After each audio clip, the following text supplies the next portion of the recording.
tuwadde omukisa abantu okufuna ebiwandiiko ku ttaka. Ettaka biwandiiko.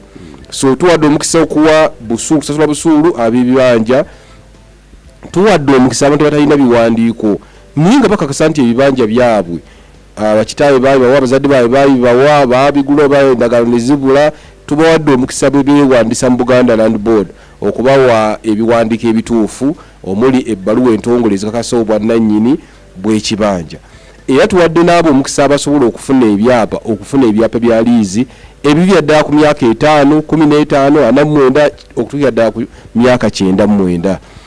Tusuubira nti ogwo omukisa gubadde gw'amaanyi nnyo. Abantu balowoozanga era owulira n'obulango ku radio nti ffe ettaka tutunda lya byapa nga balinga abategeeza nti wali ettaka eritali lya byapa wano mu Buganda. Naye ffe ekyo tukijjeewo ne tulaga abantu nti ne bw'obeera ku ttaka ly'Obwakabaka osobola okufuna ekyapa.